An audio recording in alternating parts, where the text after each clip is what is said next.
Yang pertama, Freire mengkritik model sekolah. Ini zaman dia dulu ya, nggak tahu kalau zaman sekarang kayak gimana.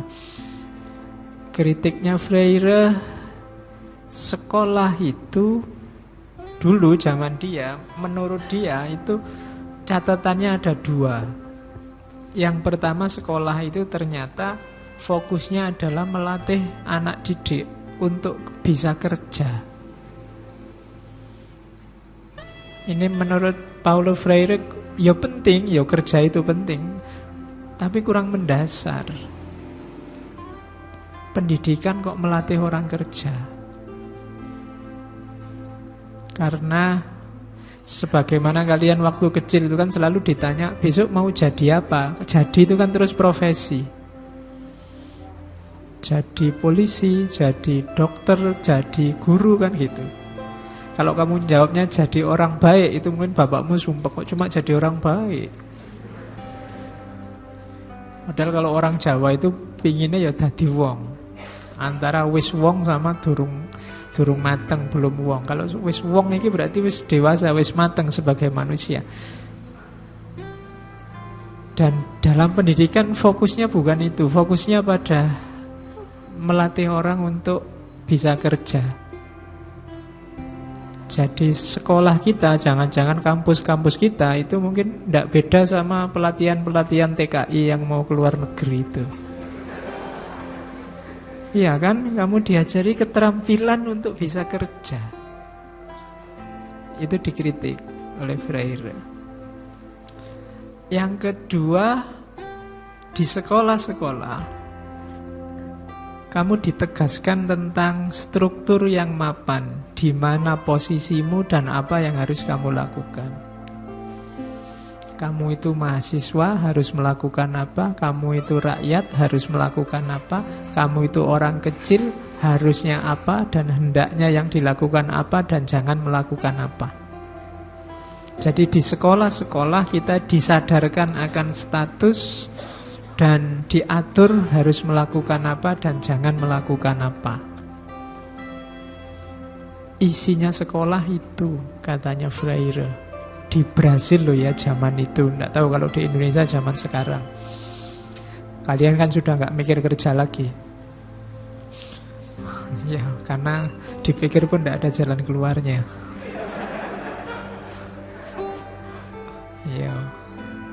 Jadi kritiknya Freire, ada something wrong dalam sistem pendidikan kita di sekolah-sekolah.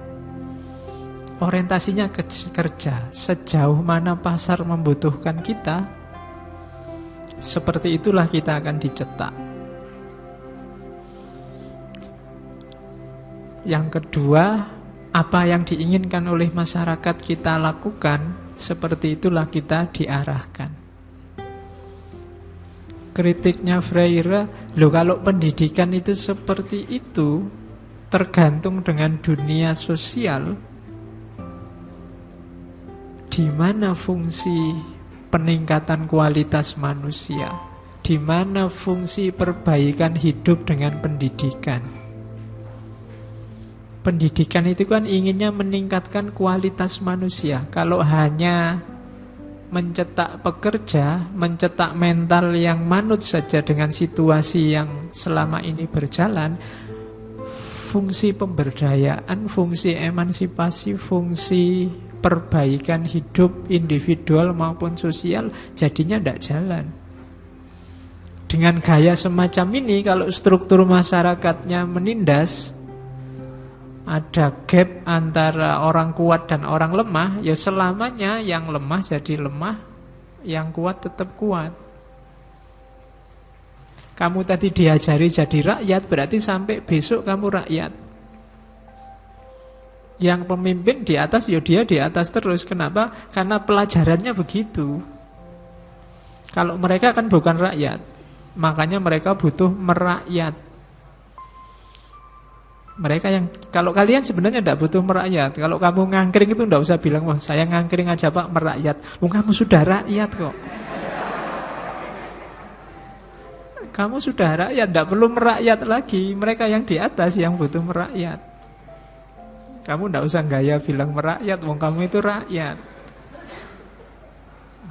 Jadi, pendidikan yang melanggengkan ini, yang menurut Freire, ngapain pakai pendidikan kalau cuma melanggengkan status, melanggengkan struktur yang sudah ada. Bukannya pendidikan itu meningkatkan kualitas hidup, membuat kita jadi semakin baik secara individual maupun sosial. Nah, itu kritiknya Freire yang pertama.